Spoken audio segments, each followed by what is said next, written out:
So I got my battery and I want to check it real quick here. The first thing I want to point out is this has a cap on it to help prevent shorting these out. They used to put 2 caps. I'm sure they're saving money.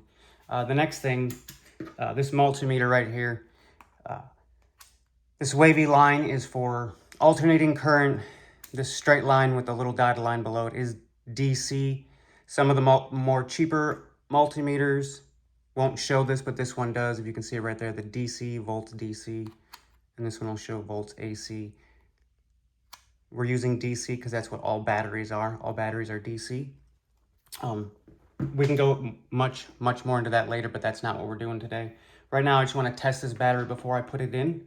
It's straight from the store, turn in the core, get the deposit back, all that fun stuff. I still like to check them. So first thing I want to do is take this cap off. Negative on there. It's going to work. There's nothing really going on here. Sorry, it slipped out of my hand. And I want to show you right there. We got 12.66 volts. That's perfect. We're good here. That's all I wanted to show you right now. We got a good battery. Now let's go install it.